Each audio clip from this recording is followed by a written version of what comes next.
Dumayo ang aming team dito sa bayan ng Lourdesyang, Nabua, Camarines Sur.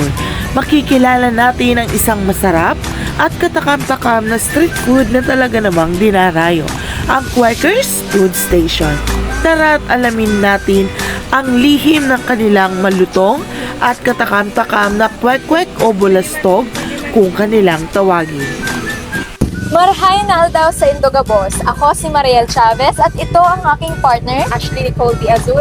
At nandito tayo ngayon sa sikat na bulastogan dito sa Nabua. Tagaring kunada ka? Malamang alam mo to. Ito ang masarap na merienda ng buong tropa at ng pamilya. Ikaw partner, alam mo ba kung bakit to dinadayo? Not your ordinary kwek-kwek dahil pati ang suka ay pwede mong inumin. Dahil sa manamis-namis nitong timplada at pwede mong i-dine in or i-take out. Ano nga ba ang sekreto ng kwek-kwek o bulastog ng Quakers? Upang malaman natin, humingi kami ng pahintulot upang makapanayam ang mismong may-ari ng food station na ito. Siya ay si Aling Beatrice Rosales. So kailan po Ay, nagsimula matagal yung na din. mga ilang years lang po? Siguro mga 9 years. 9 years. So, bakit niyo po ito yung napiling business niyo? Dati na po ba to sa nag-run sa family niyo or kayo po yung pinakauna? Hindi, yung kapatid ko, kaya lang namatay na. So, ikaw na pong nagpatuloy? Hindi, tinuruan lang. Tinuruan ka po. So, for you po, bakit po siya sikat or dinadayo dito sa Nabua? Siguro, nagugustuhan nila ang lasa. Plaza. Kasi siyempre, kung hindi nila nagugustuhan, hindi sila babalik-balikan. So, mayroon po ba kayong pwedeng i-share na practices or process sa paggawa niyo po ng bulastog? Ay, ano lang naman, hindi naman masyadong mahirap. Kasi, hindi naman ako ang nag-mix, may tagaluto. May mga tagaluto. Oo. Tapos ang mga helper ko, yan ang nag-ano. Ako, nagmamanage lang sa Nagmamanage ka lang po. So, meron po ba kayong mga alagang itek na Wala. Dinadalan lang. dinadala? Mayroon lang po kayong supplier? May lang akong supplier ng mga ano ng Itlog. itikan, gano'n. So, yung supplier niyo po, dito din po sa Nabua or Ay, hindi. sa ibang May lugar? bato, may baaw, may iba-iba pili. po. Oo. So, sa isang araw po, ilan po ang nabebenta niyo? Yung Hindi mga naman estimate? pare-parehas. Hindi po pare-parehas. So, sa 1 week po, bukas po kayo all throughout the week or meron lang pong days na bukas po kayo? Or every day? Every day. Every day po. So, nag-start po kayong mag-open, ano pong oras? Mga 8:30 8:30 hanggang to 7:30. 7:30. Ang kwek-kwek ay isang sikat na street food sa Pilipinas na gawa mula sa itlog ng pugo. Ang mga itlog ay binalot sa isang espesyal na timpla o palaman at pagkatapos ay itinutok neneng o ibinabalot sa harina bago ito ipritong mabuti hanggang maging crispy at golden brown. Karaniwang ang kwek-kwek ay inilalagay sa mga skewer o stick at sinasama sa isang spicy vinegar dip para sa karagdagang lasa. Ito ay kadalasang mabibili sa mga kalye o street food stalls at kilala sa kanyang malutong na balat at masarap na lasa.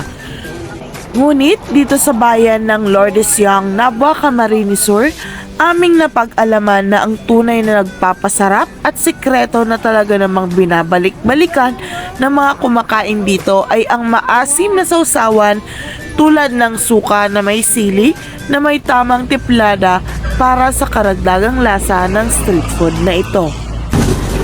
Yung pinaka ano po kasi dito, yung suka po. Ano po yung pwede nyo pong ma-share about po sa paggawa nyo ng suka?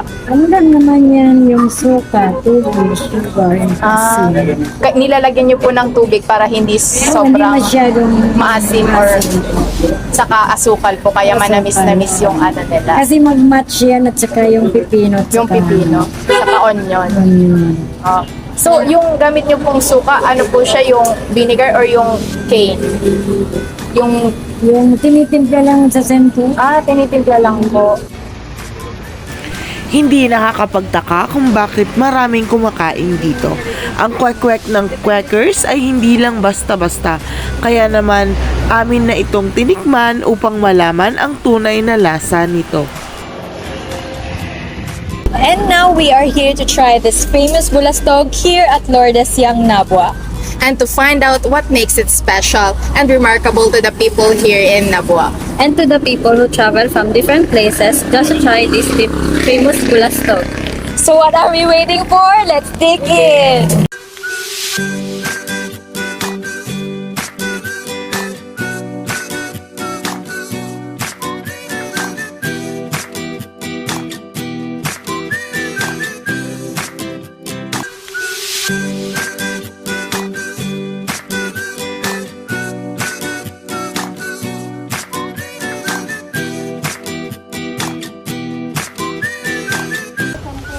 Talaga namang napakasarap ng kwek-kwek ng Quakers. Hindi nakakapagtaka kung bakit maraming kumakain dito. Ang kwek-kwek ng Quakers ay hindi lang basta-basta.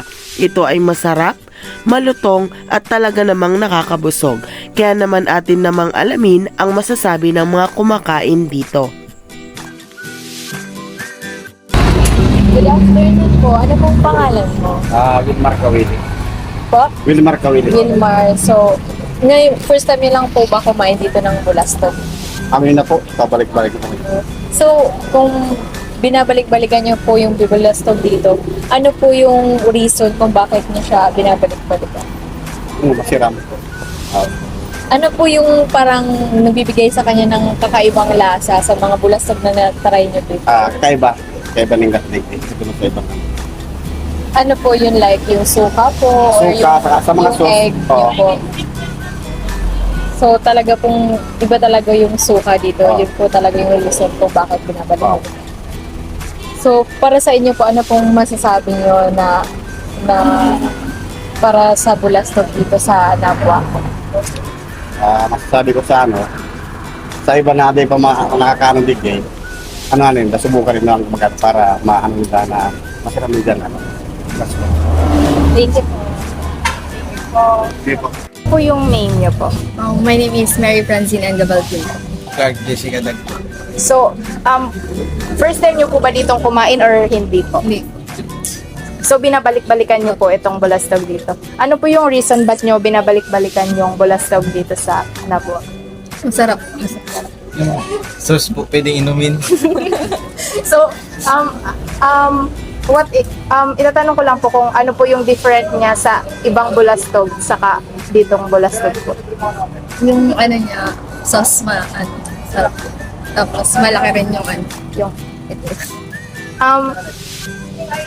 i-encourage niyo po ba yung iba na tikman din po to? Or ano po yung masasabi niyo sa ibang tao na hindi pa po natatry itong bulastog dito? I-try kasi ibang sauce po yun. Saka hindi itlog ng manok ang gamit. Itlog ng Itik ata. itik ang ga- Ano pang name mo ate? I'm Amapola po. First time niyo lang po dito. Yes. Ano po yung reason na binabalik-balikan dito? So, first time po, kasi sabi ni Chairman, and sikat kasi po dun sa, namin, sa klase. What makes it different po sa ibang bulastog? Yung dough niya, manipis lang. And then yung sili hindi nakalo sa suka. Tapos yung cucumber hindi din. Nakakalas. Kaya kung hanap mo ang masarap at dekalidad na kwek-kwek, hindi mo na kailangang lumayo. Dito sa Quakers Food Station, tiyak na masasatisfy ang iyong mga cravings sa street food. Ang paboritong kainan ng mga foodies sa Nabua, Camarines Sur, punta na at tikman ang masarap ng kanilang kwek-kwek. Quakers Food House located here at Lourdes Yang, Nabua, Camarines Sur.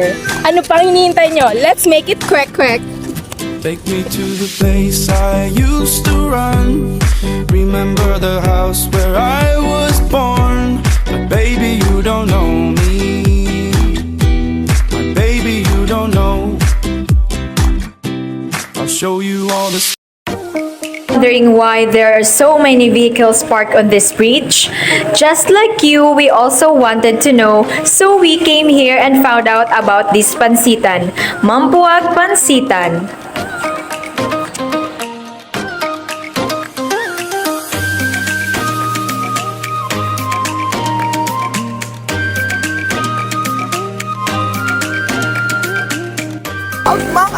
Sagabos! Today, we're on a culinary adventure here in Tanabua. Ngayon, tutuklasin natin kung ano nga ba ang meron sa Mampuag Pansitan. Tara na at samahan niyo ako upang malaman natin ang lasa at kung ano ba ang meron sa Mampuag Pansitan.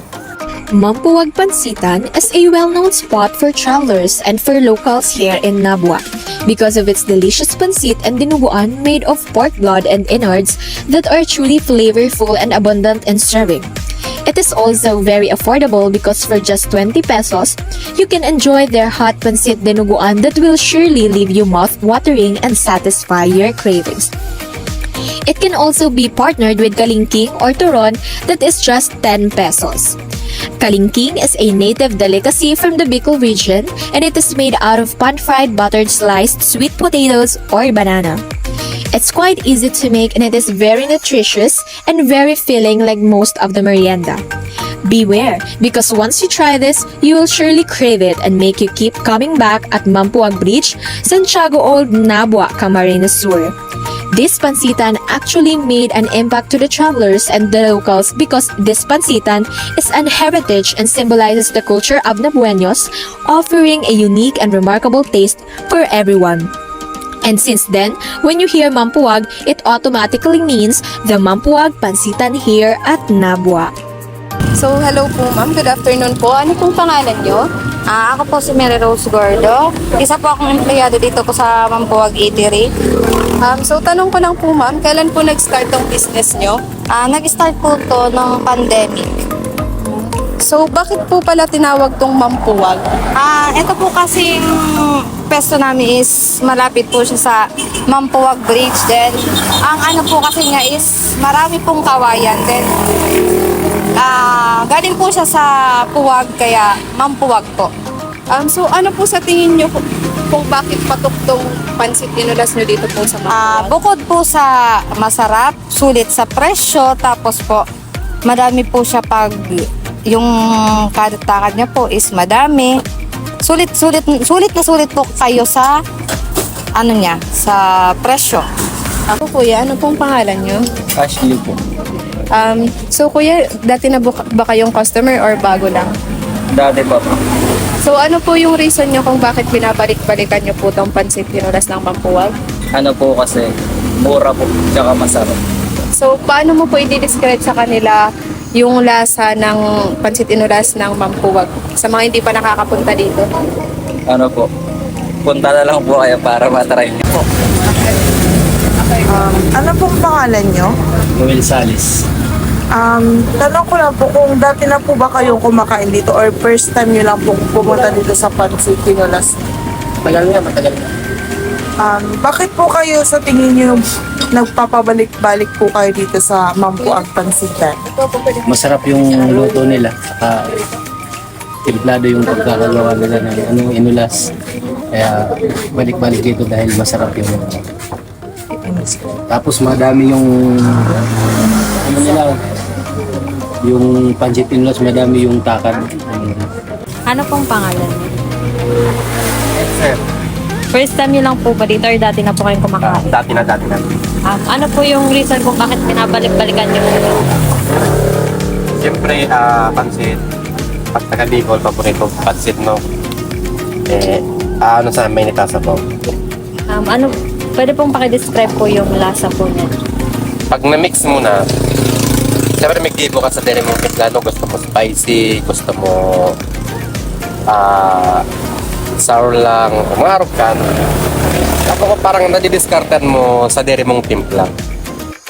End of our discovery of one of the special delicacy here in Nabua. Mampuag Pansitan located at Mampuag, Santiago Old Nabua, Camarines Sur. Pansit na masiram, san ka pa? Sa Mampuag na!